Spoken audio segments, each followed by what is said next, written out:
प्रिय विद्यार्थियों, मैं हूँ डॉक्टर टी अरुण कुमारी, हिंदी सहायक आचार्य। बेटा, मैं फिर से आपको इस कक्षा में स्वागत करती हूँ। बेटा, इस सेमेस्टर में हमारे लिए पाठ्य प्रणाली के अंतर्गत और एक पाठ रखा गया है। ये तो एक यूनिट है बेटा, अनुवाद। इसके अंदर विभिन्न विषयों की चर्चा की जाती है। तो अनुवाद से संबंधित यह पहला पाठ है। अनुवाद क्या होता है? देखिए, इससे संबंधित प्रश्न इस प्रकार आते हैं हमारे लिए। अनुवाद शब्द की उत्पत्ति, अर्थ, परिभाषा लिखिए। अनुवाद के स्वरूप और महत्व को स्पष्ट कीजिए। जब हमारे लिए प्रश्न ऐसा दिया जाता है तो हमें निम्न रूप से उत्तर देना होगा। आप समझते रहिए जो मैं बताती हूँ। विचारों के आदान प्रदान के लिए अनुवाद की आवश्यकता पड़ती है। अनुवाद, जिसको हम अंग्रेजी में कहते हैं ट्रांसलेशन, इसका अर्थ क्या है? अनुवाद అంటే ఏమి? विचारों के आदान प्रदान के लिए अनुवाद की आवश्यकता पड़ती है। अनुवाद किस लिए आवश्यक है? ఎందుకు మనకి अनुवाद అనేది ఉండాలి? कि विचारों के आदान प्रदान के लिए। सोचिए, मैं जो बोलती हूँ अगर आपको समझ में आ जाती है तो ठीक है, अगर नहीं आती, मतलब क्या है? हम दोनों के बीच में एक संकट आ गया है। वो संकट कैसा है? भाषा की। तो उसको हम कैसे निदान करें? तो इसके लिए अनुवाद की आवश्यकता होती है। నేను చెప్తున్నది మీకు అర్థమైంది అనుకో అమ్మా. ఓకే, ఒకవేళ అర్థం కాలేదు, ఎందుకు కావటం లేదు అంటే నేను చెప్పేది మీకు అసలు ఏం మాట్లాడుతున్నానో మీకు తెలియలేదు. ఎప్పుడు తెలియదు అలాగా? నేను ఏదైనా మీకు తెలియని భాషలో మాట్లాడితే మీకు అర్థం కాదు. అప్పుడు మీరు ఏమంటారు? ఈమె ఏ భాషలో మాట్లాడుతున్నారు, మాకు తెలియటం లేదు. तब क्या करना चाहिए? आप जिस भाषा में समझते हैं उसी भाषा में आप तक वह विचार पहुंच जाना चाहिए. మీ వరకు ఒక వార్త రావాలి అంటే అది ఎందులో రావాలి? మీకు తెలిసిన భాషలో. అంటే మనం ఎప్పుడు అర్థం చేసుకోగలుగుతాం? మనకు వచ్చిన భాషలో ఏదైనా చెప్పినప్పుడు మనకి అర్థమవుతుంది. సో విచారంకే ఆదాన్ ప్రదాన్ కే లియే, ఆలోచనలు ఒకరినొకరు పంచుకోవటం కోసం మనకి అనువాద్ అనేది చాలా అవసరము. అనువాద్ अंग्रेजी शब्द ట్రాన్స్లేషన్ కా రూపాంతర్ హై. అనువాద్ అనే దాన్ని మనం ఇంగ్లీష్లో ఏమంటాము? ట్రాన్స్లేషన్ అని అంటాము. अनुवाद एक भाषिक प्रक्रिया है. अनुवाद कौन सी प्रक्रिया है? यह एक भाषिक प्रक्रिया है. అంటే భాషకు సంబంధించిన విషయము अनुवाद అనేది. दो भाषाओं के मध्य होने वाला भाषांतरण है. भाषांतरण है. दो भाषाओं में होती है ये. రెండు భాషల మధ్య ఒకే రకమైన భావాలు మనం తీసుకురాగలిగినప్పుడు, ఒక భాషలో ఉండేదాన్ని మరొక భాషలో చెప్పినప్పుడు దానిని మనం అనువాద్ అని అంటాము. अनुवाद का अर्थ है पुनः कथन. पुनः मतलब फिर से, कथन कहना, फिर से कहना मतलब जो बात एक बार कह चुकी है उसको फिर से कहना अनुवाद कहलाता है. అనువాద్ అంటే ఏమిటి? ఒకసారి చెప్పిన దానిని మరలా చెప్పుట. ఎలా? ఒకసారి ఒక ఆయన ఇంగ్లీష్ భాషలో చెప్పారు, దాన్ని మనం మరలా తెలుగులో చెప్తున్నాం. లేదు, ఒక ఆయన తెలుగు భాషలో చెప్పారు, దానిని మనం హిందీలో చెప్తున్నాం. इसको हम अनुवाद कहते हैं. मूल या स्रोत भाषा में कहे गए विचारों को दूसरी भाषा या लक्ष्य भाषा में व्यक्त करना अनुवाद कहलाता है. అనువాద్ అనేదానికి రెండు భాషలు ఉండాలి. ఒకటి ఏమంటారు? మూల్ భాష లేదా స్రోత్ భాష. స్రోత్ అంటే సోర్స్ నాన్న, శ్రోత కాదు. శ్రోత అంటే వినడం, ఇది స్రోత్ అంటే సోర్స్. ఇసికో మూల్ భాష कहते हैं. అంటే ఒక కవి లేదా రచయిత లేదా వ్యక్తి ఒక భాషలో, అంటే అతను ఏ భాషలో నిపుణుడో ఆ భాషలో ఆయన చెప్తారు. उसको हम क्या कहते हैं? स्रोत भाषा, मूल भाषा कहते हैं. तो उस स्रोत भाषा से हम कौन सी भाषा में इसका अनुवाद करना चाहते हैं అంటే దానిని ఏమంటారు? లక్ష్య భాష యా దూసరీ భాష, లక్ష్య భాష మే వ్యక్త కర్తే హై. అంటే ఉదాహరణకి మీకు చెప్తాను చూడండి. గోదాన్ అని ఒక నవల ఉంది, ఉపన్యాస్.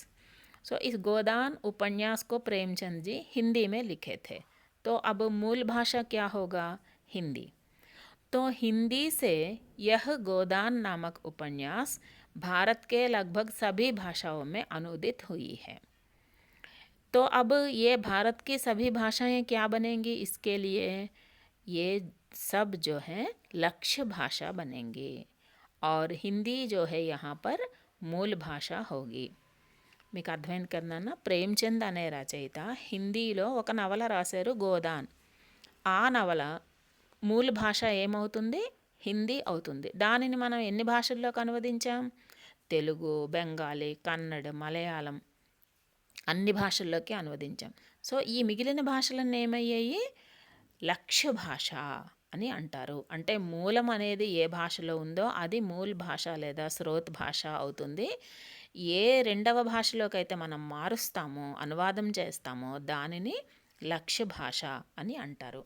మరొకసారి చూసుకోండి. मूल या स्रोत भाषा में कहे गए विचारों को दूसरी या लक्ष्य भाषा में व्यक्त करना अनुवाद कहलाता है. अनुदित सामग्री में सहजता दिखनी चाहिए. मूल कृति के प्रवाह के अनुकूल और प्रासंगिक होना चाहिए. तो अनुवाद कैसे किया जाता है? ఆయన ఒక మాట చెప్పారు, మీరు దాన్ని తీసుకొచ్చి హిందీలో ఆయన ఒకలా చెప్తే మీరు ఇంకొకలా అర్థం మారిస్తే ఏమవుతుంది? ఉస్కి సహజతా కా నాష్ హో జాతి హై. ఒక ఇంగ్లీష్లో ఒక మాట ఆయన చెప్పారు, మీకు ఆ వాక్యాన్ని తీసుకొచ్చి మీరు తెలుగులో చెప్పేటప్పుడు అర్థం మొత్తం రివర్స్ అయిపోయింది అనుకోండి. చంపొద్దు అంటే చంపు అని చెప్పినట్లు అవుతుంది అప్పుడు అది. तो इसके लिए हमें क्या करना चाहिए? सहजता दिखनी चाहिए. मूल कृति के प्रवाह के अनुकूल और प्रासंगिक होना चाहिए. ఆయనేమో రావణాసురుడు కథ చెప్తే మీరు వేరే విధంగా ఇంకెవరో రాక్షసుడిని తెచ్చి నాకు ఆ పదం నచ్చలేదు, లేకపోతే ఆయనకి ఏం తెలుసు అని రాశాడు, నేను ఇందులో దూరి రాస్తా అలా అనడానికి వీల్లేదు. जो उसकी सहजता हो उसकी प्रासंगिकता भी उसमें रहे. ఆయన ఏం చెప్పాడో అది మనం అనువాదం చేస్తున్నాం. మన సొంతం రాసుకోవాలంటే మనం వేరేగా ఒక కవిత, కథ, కహాनी आप अपने आप लिख सकते हैं. लेकिन यहाँ पर अनुवाद कर रहे हैं. इसका मतलब क्या है कि हम रिस्ट्रिक्टेड हैं. అంటే మనం ఒక సీమ, ఒక పరిధిలో ఉండి రాయాలి.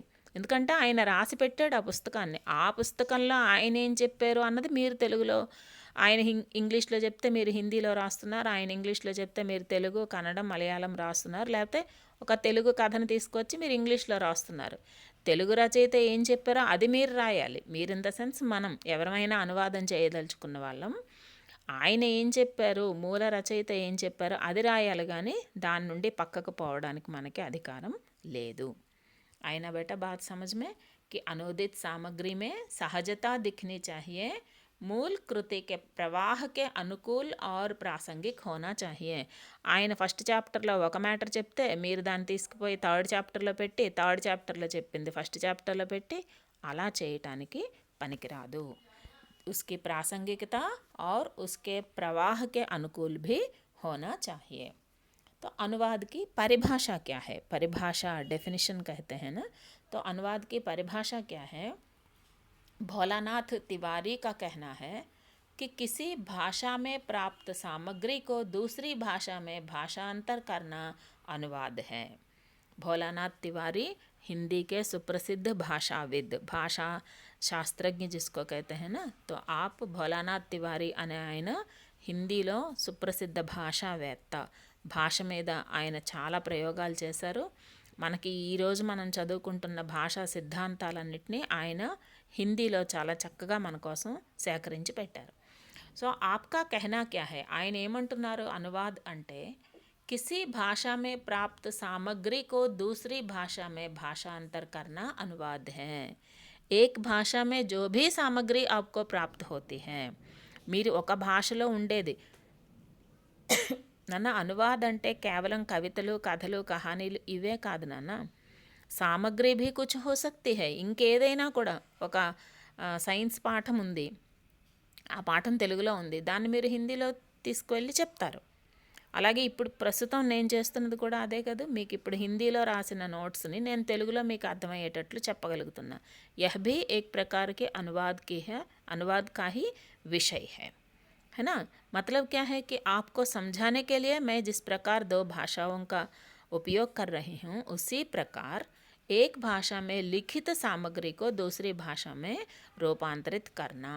ఒక భాషలో రాసిన దానిని రెండవ భాషలోకి మార్చటం, దాన్ని అనువాద్ అంటారు అని భోలానాథ్ తివారీ చెప్పారు. अनुवाद का महत्व क्या है, किस लिए हमें आज अनुवाद की ओर देखना चाहिए. ఎందుకు మనం అనువాద్ వైపు చూడాలి? అనువాద్ అనేది ఇప్పుడే పుట్టిందా, పాతకాలం నుండి ఉందా? మీరు ఆలోచించండి. आप सोचिए कि क्या ये अनुवाद जो है ये नितांत नई प्रक्रिया है? नहीं, ये तो पुरानी प्रक्रिया ही है. संस्कृत से तेलुगु में, संस्कृत से हिंदी में, है ना. माने अति प्राचीन काल से भी अनुवाद होते जा रहे हैं, लेकिन आधुनिक युग में इसका विकास कुछ ज़्यादा हुआ है, क्योंकि आजकल जनसंचार के माध्यम भी बढ़ चुके हैं और पढ़ने लिखने वाले व्यक्तियों की संख्या भी बढ़ी है. तो इसलिए कोई एक बंगाल का व्यक्ति होगा, वह तेलुगु भी जानता है, अंग्रेजी भी जानता है, तो वो क्या करेगा, बंगाल का जो भी विषय है उसको अंग्रेजी में तेलुगु में कहेगा और तेलुगु में जो है उसको बंगाली में लेके जाएगा. इससे क्या होता है, ज्ञान का विस्तार होता है. तो अनुवाद किस लिए महत्व है, किन किन क्षेत्रों में अनुवाद का उपयोग हो रहा है, देखिए. संसार में व्यापार, वाणिज्य, शिक्षा, पर्यटन, संस्कृति, कला, साहित्य, अर्थ, राजनीति आदि सभी क्षेत्रों में परस्पर भागीदारी अनुवाद से ही संभव हो सकता है. इसका मतलब हम सिंपल से कहें तो एक ही बात कह सकते हैं कि अनुवाद के बगैर कोई भी क्षेत्र आज नहीं है, क्योंकि अनुवाद के बिना एक भी क्षेत्र में हम कदम नहीं रख पा रहे हैं.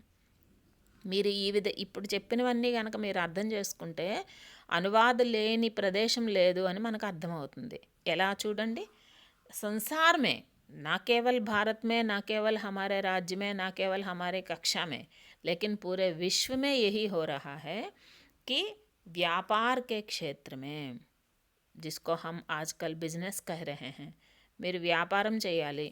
ఎంతమంది రాజస్థానీ వ్యక్తులు మన దగ్గర ఉన్నారు, ఎంతమంది తెలుగువారు అమెరికాలో ఉన్నారు, హేనా.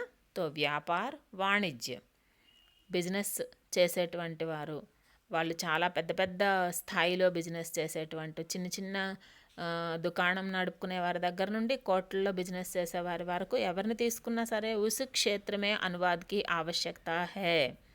जब हम राजस्थान जाते हैं, गुजरात जाते हैं, तो वहाँ की भाषा का थोड़ा बहुत पकड़ हमें आ जाती है. और अगर हम कोई विदेश चले जाएं तो वहाँ की भाषा को हम अपना लेते हैं, क्योंकि वहाँ की स्थिति को हम जानें और अपने व्यापार को बढ़ाएं. और शिक्षा, यह तो हम जान रहे हैं कि हम सब हिंदी इसलिए सीख रहे हैं, है ना. हम तो तेलुगु वाले हैं, फिर भी हम हिंदी सीख रहे हैं. देखिए उसी प्रकार भारत की भाषा हो, अन्य भारतीय भाषा हो, कुछ लोग फ्रेंच सीखते हैं, कुछ लोग जर्मन सीखते हैं, है ना. जो हमारे शिक्षा के क्षेत्र में भी आजकल अनुवाद का ज़्यादा महत्व है.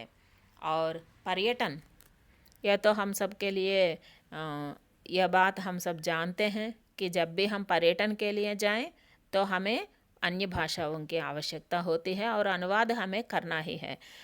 अगर कोई व्यक्ति हमारे यहाँ आएगा, विदेशी व्यक्ति, तो हम जाकर उसको कैसे समझाएं कि उसकी भाषा क्या है, वो क्या समझता है. उस भाषा में यहाँ के राजाओं का परिचय, राजकथाओं का, और कोई किला देखने आएगा तो हम उसको हम अपना परिचय देते हैं. और संस्कृति, विभिन्न संस्कृतियों को जानने के लिए हमें उस देश की संस्कृति को जानने के लिए वहाँ के अनुदित पुस्तकों को पढ़ना होगा।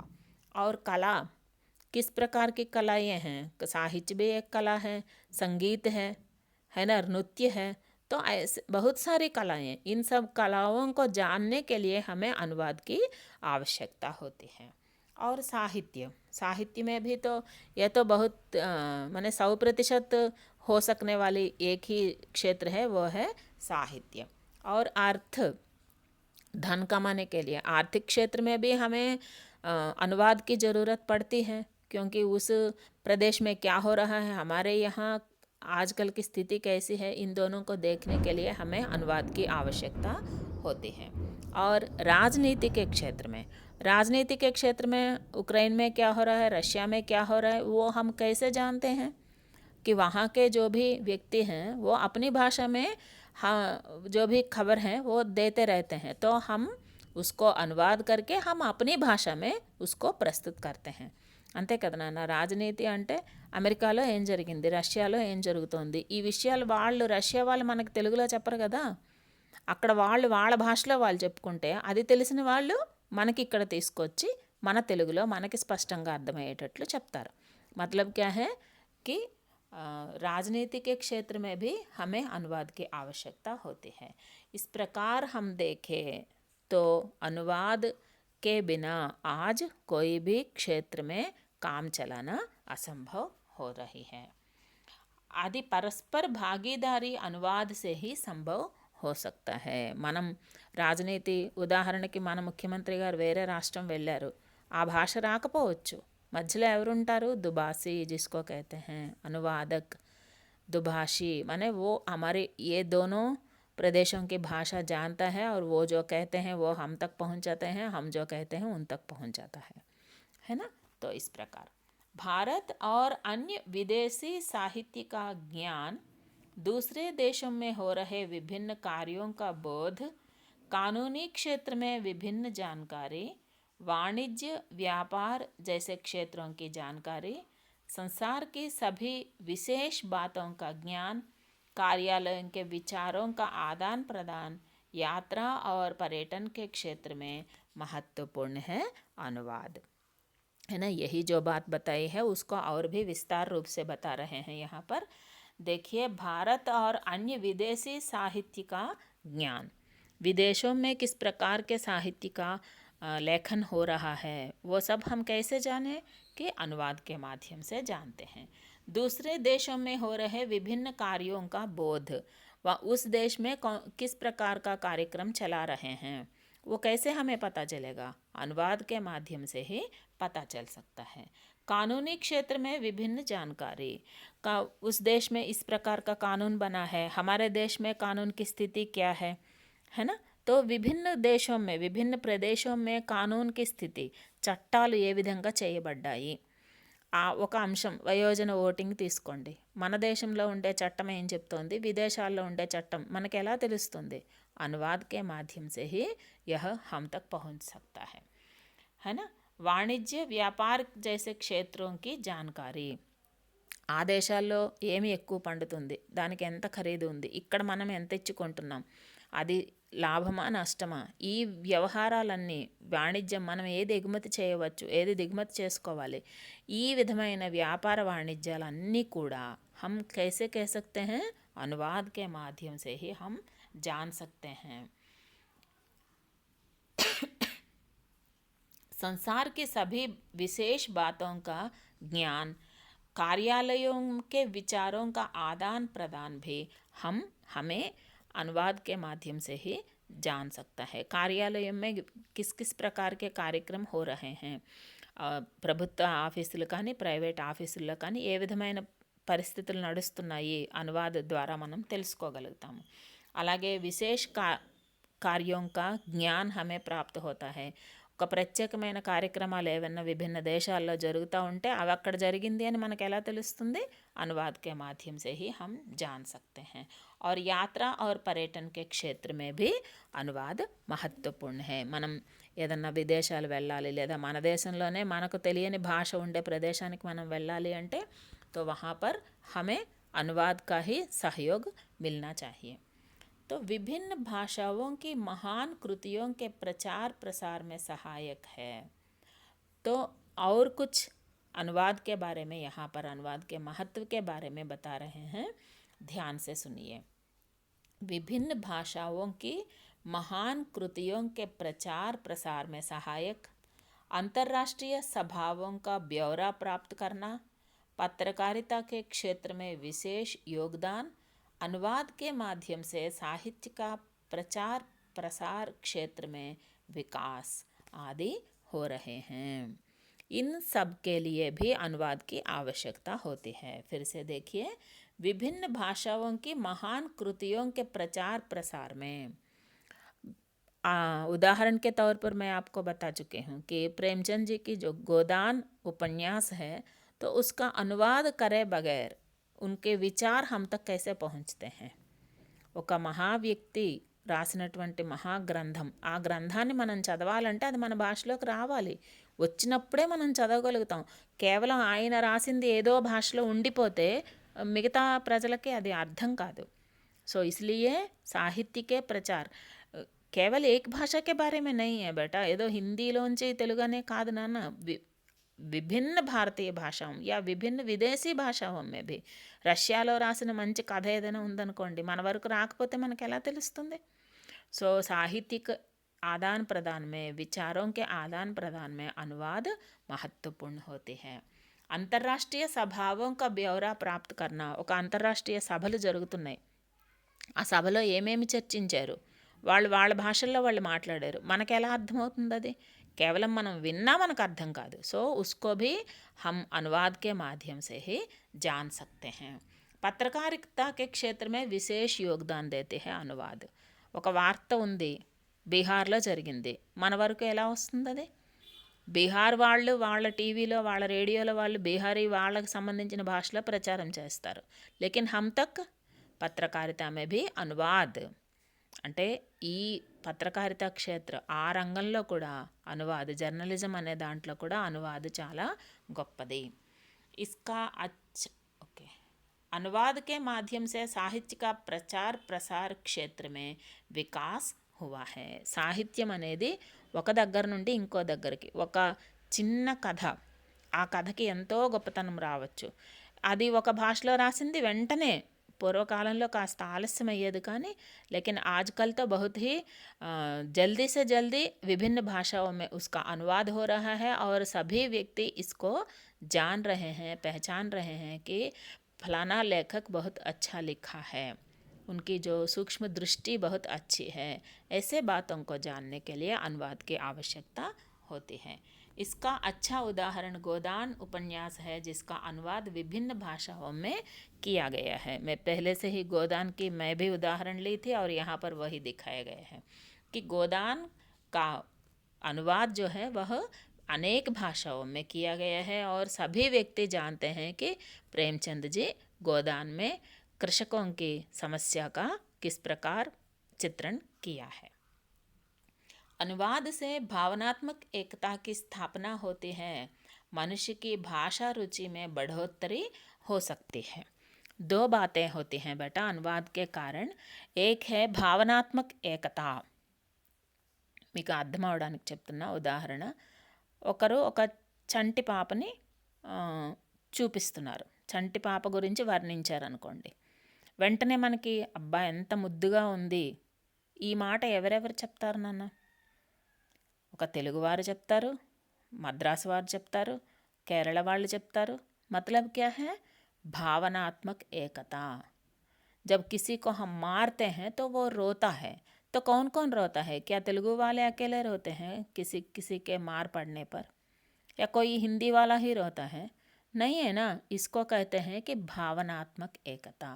सबकी भावनाएं एक हैं, चाहे वो दुख हो, सुख हो, भगवान के प्रति उनकी आस्था हो, ऐसे विषयों में एकता. అప్పుడు మనకేమనిపిస్తుంది? అరే వాళ్ళు మనలాంటి వాళ్ళే కదా. ఒక వాళ్ళ కథ చదివినప్పుడు మనకేమనిపిస్తుంది? అరే మన దగ్గర ఉన్న భావాలే వాళ్ళ దగ్గర కూడా ఉన్నాయి. తో ఇస్కా మతలబ్ క్యా హై? హమ్ సబ్ ఏక్ हैं. తో భావనాత్మక్ ఏకత. మీరు ఒక అస్సామీ ప్రజల తాలూకా కథలు చదివి చూడండి, మన తెలుగువారి కథల మాదిరి ఉంటాయి. ఏమీ విశేషమేమి వారు తినే తిండిలో మార్పు ఉండవచ్చు, ముఖ కవళికల్లో మార్పు ఉండవచ్చు, లేకిన్ భావనతో ఏక్ హే. మనం మొదటి నుంచి దేశభక్తిలో కూడా మనం ఇదే కదా నన్ను చెప్పుకుంటున్నాం. విభిన్నతాకే भिन्नता में एकता, यही भारत का मूल सूत्र है. उस सूत्र का प्रमुख आधार है हमारा अनुवाद. और मनुष्य की भाषा रुचि में बढ़ोतरी हो सकती है. कभी कभी ऐसा भी होता है बेटा कि उसके अनुदित कृति को देखकर हमें ऐसा लगता है कि चलो इसकी मूल कृति भी हम पढ़ें. ఒక అనువాదం చేసిన గ్రంథమే ఇంత అందంగా ఉంటే మూల గ్రంథం ఇంకెంత అందంగా ఉంటుందో, ఆయన ఇంకెంత బాగా రాశాడో అని ఆ భాష నేర్చుకుని మరీ ఆ పుస్తకాలు చదివిన వ్యక్తులు కూడా ఉంటారు. మనకు అనువాదమే ఇంత బాగుంటే ఒరిజినల్ ఇంకెంత బాగుంటుందో అని. మతలబ్ భాషాకి రుచి మేబీ బఢోత్తరి. అబ్బా తెలుగు వాళ్ళ కథలు చాలా బాగున్నాయే అని తెలుగు నేర్చుకొని తెలుగు కథలు చదివిన వాళ్ళు ఉన్నారు. अरे बंगाली साहित्य तो बहुत उत्तम है तो उसको पढ़ें, इसका मतलब क्या है कि हम भी बंगाली सीखें. అంటే ఆ విధంగా కూడా మన భాష, అరే బెంగాలీ రచనలా చాలా బాగుంటాయి, సరే బెంగాలీ రాకపోయినా తెలుగులోనైనా చదువుదాం అంటే ఈ విధమైనటువంటి ఆలోచన ధోరణి ప్రజల్లో పెరుగుతుంది. భాషా వంకే ప్రతి ప్యార్ बढ़ती है, व्यक्तियों में भावनात्मक एकता भी अधिक बढ़ने लगती है. भारतीय सरकार के कार्यालयों में द्विभाषा योजना का प्रयोग हो रहा है. ये तो हम देख रहे हैं कि भारतीय सरकार कार्यालयों में द्विभाषा योजना, कभी कभी हम अपनी భాషా और హిందీ అంటే ఈ అన్ని ప్రదేశాల్లోని ఒకే భాష మాట్లాడటం లేదు కాబట్టి हिंदी, अंग्रेजी और जो स्थानीय भाषा होती है वह, इस प्रकार द्विभाषा का उपयोग हो रहा है भारतीय कार्यालयों में. तो अनुवाद का स्वरूप क्या है? मैं समझती हूँ आपको अनुवाद का महत्व, अनुवाद ఎంత అవసరమో అనేది మీకు అర్థమై ఉంటుంది. तो अब फिर से एक बार देखें कि अनुवाद का स्वरूप क्या है. అంటే అనువాద్ అని దేనిని అంటాము? ఎందుకంటే ఇది ఒక ప్రశ్నకి జవాబు రాయాలి నాన్న. మనం అనువాదం అంటే ఏంటో మనకి తెలుసు, కానీ దాన్ని ప్రశ్నకు సమాధాన రూపంలో ఎలా రాయాలి ఆ ఆన్సర్ ఒకసారి చూసుకోండి. स्रोत भाषा, सोर्स लैंग्वेज की पाठ्य सामग्री को लक्ष्य भाषा, टारगेट लैंग्वेज में रूपांतरित करना अनुवाद है. స్టార్టింగ్లోనే మనం ఈ మాట చెప్పుకున్నాం నాన్న कि स्रोत भाषा, सोर्स అని చెప్పాను నేను. स्रोत भाषा की जो भी सामग्री है, पाठ्य सामग्री है, उसको लक्ष्य भाषा या टारगेट भाषा में రూపాంతరిత్ करना अनुवाद है. ఒక భాషలో ఉండేదాన్ని మరొక భాషలోకి మార్చడాన్ని మనం अनुवाद అని అంటాము. रूपांतरण की प्रक्रिया में मूल भाषा के सूक्ष्म अध्ययन, मनन, चिंतन की गहराई को समझकर भावार्थ और शब्दार्थ के साथ दूसरी भाषा में अभिव्यक्त करना पड़ता है. जब भी हम अनुवाद करते हैं तो हमें कुछ विषयों को अपने दृष्टि में रखने की आवश्यकता होती है. जैसे कि हमें मूल भाषा के सूक्ष्म अध्ययन हमें आना चाहिए. అసలు మూల భాషలో ఆయన ఏం చెప్పాడు? ఉదాహరణకి తెలుగులో తీసుకోండి, కొండెక్కింది. సో కొండెక్కింది అంటే इसका मतलब है कि पहाड़ पर चढ़ा. अगर हम इसका अनुवाद करें तो पहाड़ पर चढ़ा ऐसा नहीं लिख सकते. కొండెక్కడం అంటే మనం ఏదో కాళ్ళతో నడుచుకొని కొండెక్కడం అని కాదు. దీప్, ఎప్పుడైతే దీపం అనేది దాన్ని మనం ఏమంటాం, ఆరిపోయింది అనకూడదు, కొండెక్కింది అనాలి. సో ऐसे में जब हम अनुवाद करते हैं అంటే ఇదే సూక్ష్మ అధ్యయన్. ఒక భాషలో ఉండే పదాలేమి, దాని ప్రయోగాలేమి, ఎక్కడ ఆ భాష పదం ప్రయోగించాలి, ఆయన ఆ పదం ప్రయోగించాడంటే దానికి సరిపోయిన పదం మన భాషలో ఏముంది, అంటే ఏ భాష నుంచి ఏ భాషలోకి మనం మారుస్తున్నామో ఆ భాష తాలూకా దాని రూప్, రేఖ, శబ్ద్, वाक्य निर्माण, व्याकरण आदि सभी विषयों को हमें दृष्टि में रखना चाहिए. और चिंतन की गहराई को समझकर भावार्थ और शब्दार्थ के साथ दूसरी भाषा में अभिव्यक्त करना पड़ता है. कभी कभी एक शब्द का अर्थ वही ले सकते हैं, लेकिन कभी कभी भावार्थ को ही लेना पड़ता है. ఒక మాటని మనం ఒక భాష నుంచి ఇంకో భాషలోకి తీసుకువెళ్ళేటప్పుడు ఏదో నోటికొచ్చినట్లుగా రాసేస్తే కుదరదు. అంటే ఆ శబ్దానికి డైరెక్ట్ మాకు जब हम छोटे होते थे बचपन में हमें अनुवाद करने के लिए मैंने ऐसे ही मजाक से कहते थे నూకరాజు ఒక పదం ఉంది. సో నూకరాజు అనేది పేరు. ఉస్కో అగర్ अंग्रेजी में बोलो, अंग्रेजी में बोलो इसका मतलब क्या है? Rice piece king. राजू मतलब किंग, नौका मतलब राइस पीस। चावल के जो टुकड़े होते हैं वह तो राजा है, तो नौकराजू का मतलब है चावल के टुकड़ों का राजा। ऐसा भी नहीं कह सकते है ना। అంటే శబ్దార్థం అన్నాం కదా అని పదానికి పదం ముక్క ముక్క చేసి అర్థం రాయకూడదు. అలాగని శబ్దాలకు విలువివ్వకుండా కూడా ఉండకూడదు. నూకరాజు అంటే అదొక పేరు, దాన్ని ఆ విధంగానే రాయాలి తప్ప వేరే విధంగా మనం రాయటానికి లేదు. ఈ అంశాలన్నింటినీ మనం దృష్టిలో పెట్టుకొని అనువాద చేయాలి. అనువాద్ కా స్వరూప్ బడా హీ వ్యాపక్ హై. ఏదో ఒక్క ముక్కలో ఒక క్లాస్లో చెప్పేసినంత చిన్న విషయం అయితే కాదు నాన్న. ఉస్కా స్వరూప్ జో హై బహుత్ హీ బడా వ్యాపక్ హై. यह एक कला है, मूल अर्थ के साथ मूल शैली को पकड़ना चाहिए. यह एक कला है. अनुवादం కొంతమంది ఏం చెప్తారంటే अनुवाद करने से ज़्यादा अच्छा और आसान तरीका है कि हम अपने खुद से एक पुस्तक या कुछ सामग्री लिख लें. కొంతమంది ఎలా అంటారంటే అనువాదం చేసే కంటే మనం కొత్తది రాసుకోవడం సులభము అన్నట్లు అంటారు. అంటే 2 భాషల మీద పట్టు ఉండాలి. ఆయన చెప్పిన భావం, ఆ భావం చెడిపోకూడదు, అర్థం చెడిపోకూడదు. తిరిగి యాజ్ ఇట్ ఈజ్గా ఇక్కడ ఉండే ప్రజలకు అది అందాలి. అంత ఖచ్చితంగా చేయగలిగినటువంటి పని అనువాద్. ఇస్లియే అనువాద్కో హమ్ ఏక్ కళా భీ మాన్తే హై. ఇది ఒక కళ, అందరూ చెయ్యలేరు, అందరి వశం కాదు. చాలా తక్కువ మంది చక్కటి అనువాదాలు అందించగలిగేవారై ఉంటారు.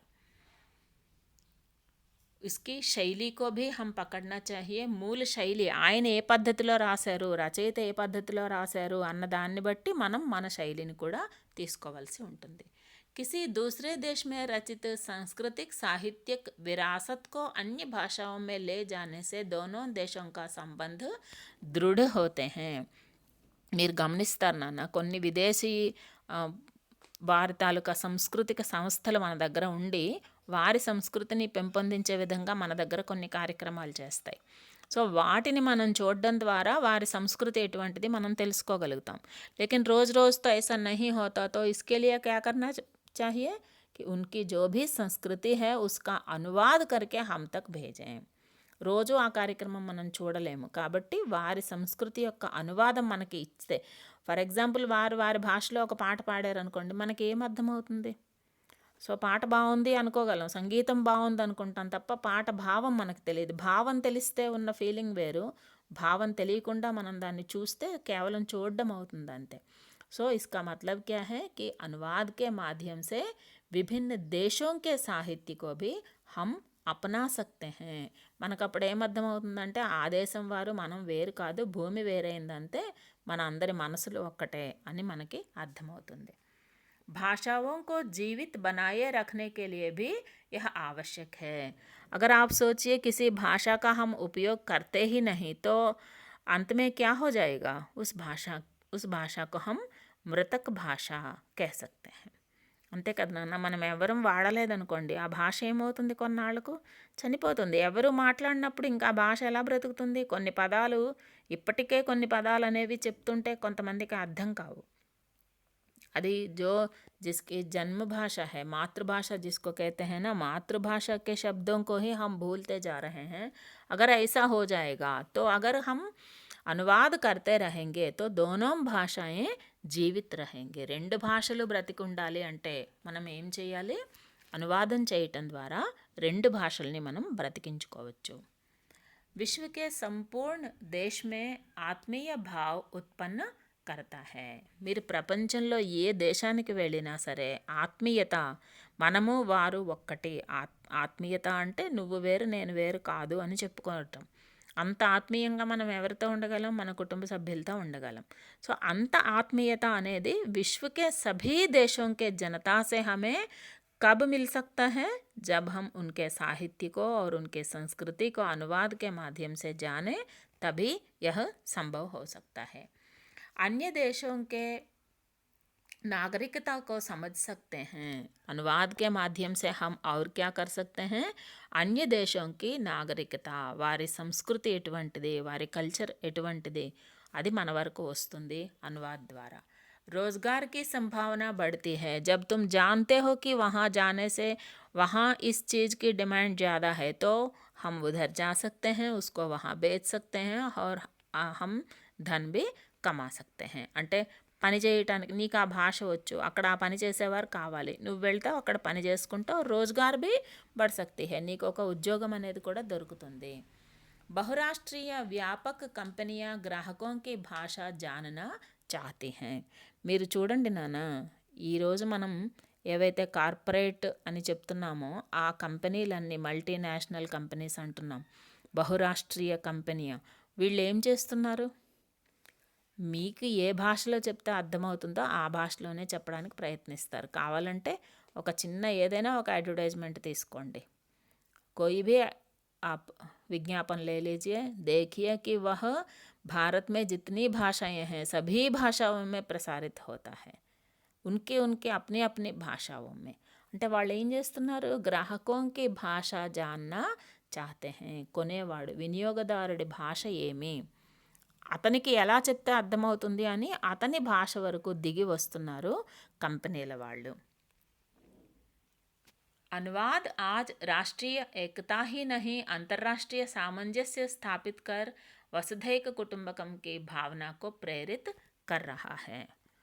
केवल राष्ट्रीय नहीं, अंतर्राष्ट्रीय स्तर पर एकता की भावना, ఒక్క మన దేశవాసులందరూ ఒకటి కాదు నాన్న, ప్రపంచంలో ఉండేవారందరం ఒక్కటే అనే భావన। వసుధైక కుటుంబం, పూరి వసుధ ఏక్ కుటుంబ హై, ఒక పరివార్ హై, మొత్తం భూమి అంతా ఒకే కుటుంబం అనేలాగా తీసుకువస్తున్నది ఎవరు అంటే అనువాద్।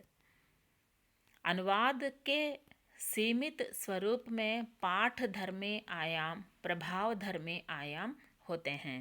అంటే ఒక అనువాదని మనం సీమిత స్వరూప్ మే దేఖేం, ఒక పరిధిలో గనక మనం చూడదలుచుకుంటే పాఠధర్మి ఆయాం, ప్రభావధర్మి ఆయాం అంటే రెండు క్షేత్రాల ద్వారా మనం చూడవచ్చు। పాఠధర్మి ఆయాం అని ఒకటి, ప్రభావధర్మి ఆయాం అని ఒకటి। మనం అనువాద్ తాలూకా సీమిత్ రూపం అంటే దానికి ఒక తగ్గించి చూడగలిగితే ఆ విధంగా మాత్రమే చూడగలుగుతాము। अनुवाद के व्यापक स्वरूप में एक ही भाषा के मध्य विभिन्न प्रतीकों के मध्य अनुवाद करना, किसी भाषा के पद्य का अनुवाद गद्य में करना, कृति की संरचना, प्रकृति, परिस्थिति, विश्वास आदि का न्याय संगत अनुवाद करना है। అదే మనం విస్తృతంగా గనక తీసుకుంటే అనువాద యొక్క స్వరూపాన్ని మనం ఎక్కువ వ్యాపకగా చూడగలము అనుకుంటే ఎలా చూడవచ్చు? भाषा के मध्य विभिन्न प्रतीकों के माध्यम से मध्य अनुवाद करना, ఒకే భాషలో కూడా అనువాద్ అనేది జరుగుతుంది నాన్న, విభిన్న ప్రతీకంకే మధ్య। ఈ నాటకాన్ని ఉపన్యాసగా రాసామనుకోండి, అది కూడా ఒక రకమైన అనువాద్ కిందకే వస్తుంది। ఒకరు ఒక నాటకం రాశారు, దాన్ని మనం ఒక నవలగా మార్చాం, లేదు నవలను నాటకంగా మార్చాం, అది కూడా అనువాదే, ఇందులో ఉన్నదాన్ని అందులోకి అనువాద్ చేసామన్నమాట। అలాగే కృతికి సంరచన, మళ్ళీ దాన్ని కరెక్ట్ చేయటం, అలాగే ప్రకృతి, పరిస్థితి, విశ్వాస్ ఆది కా న్యాయ సంగత్ అనువాద్ కర్నా హై, గద్యమే కర్నా, పద్యంలో ఉన్నదాన్ని గద్యంలోకి మార్చామనుకోండి అది కూడా అనువాదే అవుతుంది। అలాగే దాని రూపురేఖ మార్చాం, దాని వాతావరణాన్ని మార్చాం। ఉదాహరణకి రాముడు సీత కథ ఉంది, మనకెప్పుడు రామాయణ కాలం నాటి కథ। అగర్ రామ్ और सीता हमारे लिए స్వతంత్రతా సేనాని బనే తో క్యా హోగా, రాముడు సీత స్వతంత్ర నాయకులైతే, స్వతంత్ర ఉద్యమంలో పాల్గొనేటట్లయితే ఏం జరుగుతుంది? ఆ విధంగా కూడా కొందరు కవులు కావ్యాలు రచించారు। మతలబ్ క్యా హై, ఉన్కే వాతావరణ కో బదల్నా అంటే ఆ నాయకుల్ని తీసుకువచ్చి ఇక్కడ వాళ్ళని స్థితి మార్చి మన ముందు ప్రవేశపెట్టడం, ఇది కూడా అనువాదులో ఒక భాగమే। అంటే ఇదంతా ఎప్పుడు వ్యాపక ధర్మి, అంటే అనువాదుని మనం సీమిత్ చేసామనుకోండి, టెక్స్ట్లో 4 లైన్లు ఉంటే 4 లైన్లు నీకు ఇచ్చిన భాషలో అనువాదం, యహ కలం హే, ఇది కలము, దిస్ ఈజ్ ఎ పెన్, అయిపోయింది అనువాదం। అలా కాకుండా వ్యాపక ధర్మం, ఒక ఉపన్యాసం ఉంది, దాన్ని మనం నాటక రూపంలో రాసాము, అర్థమవుతుందా? ఇన్ సబ్కో భీ హమ్ అనువాద్ హీ కహ సక్తే హై।